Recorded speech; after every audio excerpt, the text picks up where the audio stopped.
નમસ્તે વિદ્યાર્થી મિત્રો, ધોરણ 7 એમાં ચેપ્ટર નંબર 12 હાઈસ્કૂલમાં એના લેખક છે ગાંધીજી.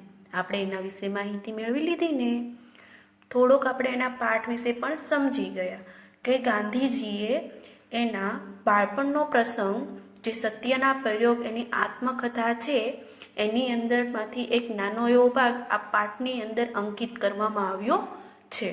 જો આપણે થોડોક સમજી ગયા કે એના 3 ભાઈઓ છે, એમાંથી ભણવામાં કોણ હોશિયાર હતું, અને એના વિશે આપણે થોડીક પાઠની અંદર માહિતી મેળવી લીધી. અને એના સ્મરણ એટલે કે એના યાદશક્તિ, યાદ આધારે એનો પાઠ આ અંકિત એટલે કે એનો એક નાનો ભાગ આપવામાં આવ્યો છે, જે આપણે થોડુંક પાઠની અંદર જોઈ ગયા. હવે આપણે આગળ થોડીક એનું પાઠ આગળ ચલાવીશું. આપણે આગળ જોઈ ગયા કે ગાંધીજી શિક્ષણ સાથે અને કસરત સાથે એનો કંઈ સંબંધ નથી એવું ધરાવતા હતા. હવે આપણે આગળ પાઠ સમજીશું.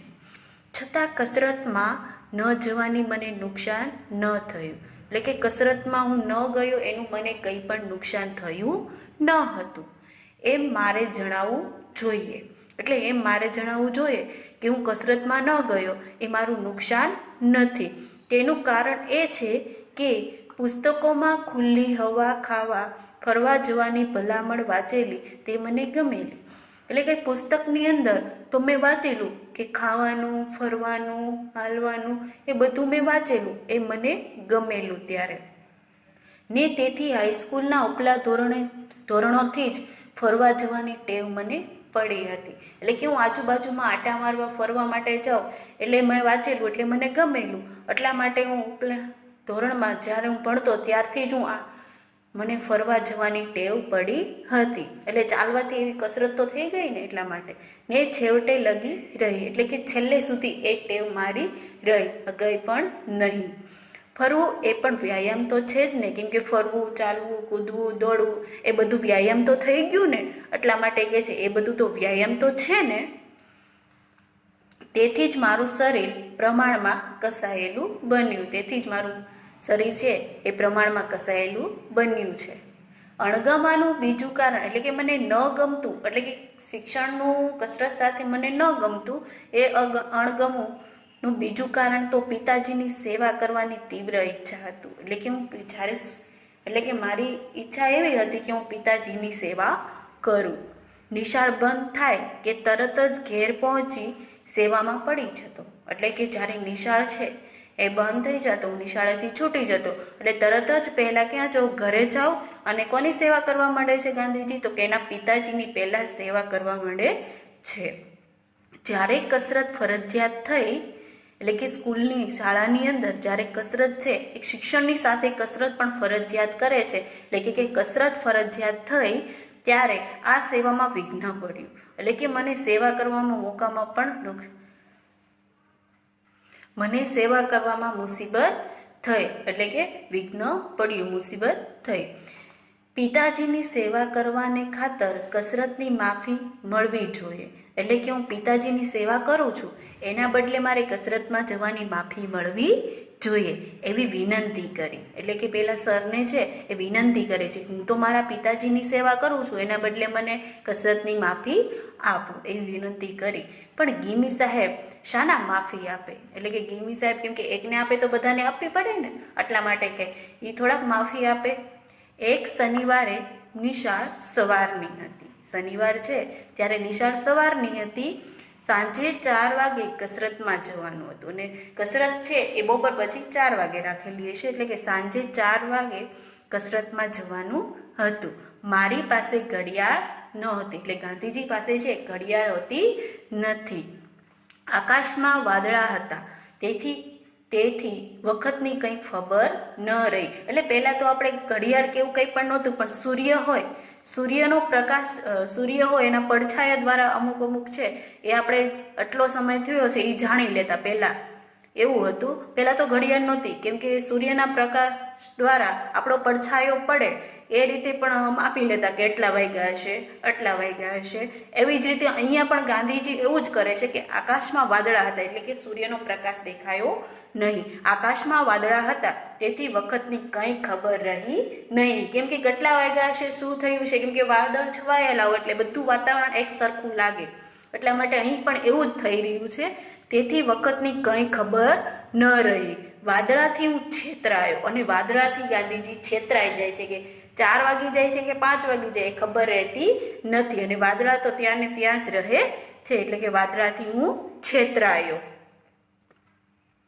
અને કસરતમાં પહોંચું ત્યાં તો બધા જતા રહ્યા હતા. એટલે કે હું જ્યારે કસરત કરવા માટે પહોંચ્યો ત્યાં તો બધા કસરત કરીને બધા જતા પણ રહ્યા હતા.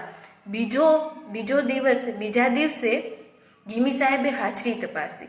કેમ કે કોણ આવ્યું છે કે કોણ નથી આવ્યું, એટલા માટે સર એના ગીમી સાહેબ છે એ પણ હાજરી તપાસે છે. અહીંયા હાજરી તપાસે છે ગીમી સાહેબ.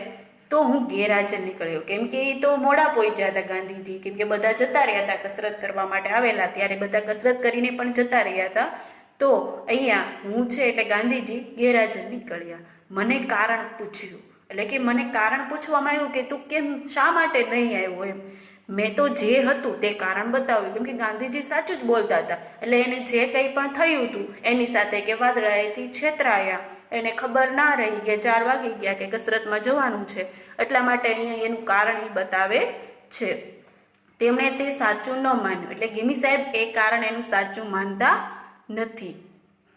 ને મારો 1 આનો કે 2 આના કેટલો એ બરાબર યાદ નથી. દંડ થયો, એટલે કે મને સજા થઈ. 1 આનો કે 2 આના મને અહીં સજા થાય છે. પણ ગાંધીજીને થોડુંક આછું યાદ છે, બહુ યાદ બરાબર નથી.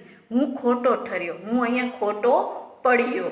મને અતિશય દુઃખ થયું, કેમ કે હું તો સાચું બોલું છું. ગાંધીજી તો સાચું બોલી રહ્યા છે કે હું છેતરાયો વાદળને લીધે, મને ખબર ના રહી, એટલા માટે હું આવ્યો.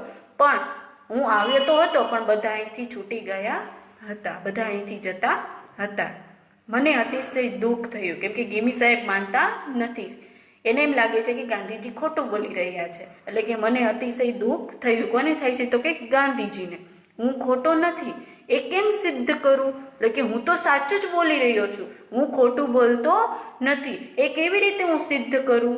કશો ઉપાય ન રહ્યો, મારી પાસે કશોય ઉપાય નહોતો કે કેવી રીતે એને સમજાવું. હું તો સાચું બોલી રહ્યો છું, પણ ગીમી સાહેબ માની રહ્યા નથી. મનમાં ને મનમાં સમસમી રહ્યો, અને મનમાં એકનો એક વિચાર કે હું તો સાચું બોલું છું, ગીમી સાહેબ માનતા નથી. અને ઘણો પણ રોયો, અને ગાંધીજી ઘણા પણ રોવે છે, કેમ કે એ તો સાચું બોલી રહ્યા છે, ખોટું બોલતા નથી. પણ ગીમી સાહેબ એનું કારણ એ સાચું માનતા નથી. સમજ્યો કે સાચું બોલનારને, સાચું કરનારને ગાફેલ પણ ન રહેવું જોઈએ. એટલે કે એમ કહે છે કે સાચું બોલનાર અને સાચું તો કરનારો હોય, પણ એને પણ પોતાનો વિચાર કરવો ન જોઈએ. આવી ગફલત મારા ભણતરના સમયમાં પહેલી અને છેલ્લી હતી. એટલે ગફલત એટલે કે ભૂલ, બેદરકારી, એટલે કે આવી ભૂલ છે એ મારા ભણતરમાં સમયમાં પહેલી અને છેલ્લી હતી. આવી ઘટના મારી સાથે ક્યારેય પણ બની ન હતી. મને ઝાખું સ્મરણ છે કે છેવટે, એટલે કે મને ઝાખું એટલે કે આછું સ્મરણ, એટલે કે યાદ, મને આછું યાદ છે કે છેવટે હું એ દંડ માફ કરી શક્યો હતો. એટલે છેવટે હું એક દંડ આપ્યો નહોતો, હું એને માફ કરી શક્યો હતો. મને એટલું સ્મરણ, એટલે કે મને યાદ રહ્યું છે. અહીં કસરતમાંથી તો મુક્તિ મેળવી, એટલે કસરતમાંથી ગાંધીજી મુક્તિ મેળવી લે છે. નિશાળના સમય પછી પોતે મારી હાજરી પોતાની સેવાના અર્થ ઈચ્છે છે એવો પિતાશ્રીનો કાગળ હેડમાસ્ટર મળવાની મુક્તિ મળી. અને છેવટે પણ કસરતથી મુક્તિ મળી જાય છે, કેમ કે છેવટે પોતાના પિતાજી, એટલે કે નિશાળના સમય દરમિયાન, જે કસરતના સમય દરમિયાન એ પોતાના પિતાની સેવા કરશે એવા અર્થ ઈચ્છે, એવા કાગળથી હેડમાસ્ટરને મળવાની મુક્તિ માગે છે. હવે આગળનો પાઠ આપણે આગળના લેક્ચરમાં સમજીશું. આપણે અત્યારે ગાંધીજીએ જે કરેલું, કેમ કે એણે છે સાચું બોલતા હતા પણ ગીમી સાહેબ માનતા ન હતા, એના વિશેની માહિતી આપણે આગળ મેળવી. હવે છે અહીંયા છે એ મુક્તિ મેળવી લે છે કેની? તો કે પેલા કસરત કરવાના બાને, એટલે કસરત કરવાની બદલે એના પિતાશ્રીની સેવા કરવાના અર્થે એ એની પાસે હેડમાસ્તરને કાગળ બતાવીને એની પાસે મુક્તિ માગી લે છે. હવે આપણે એટલો સુધી પાઠ સમજ્યા. હવે આગળનો પાઠ આગળના લેક્ચરમાં સમજીશું.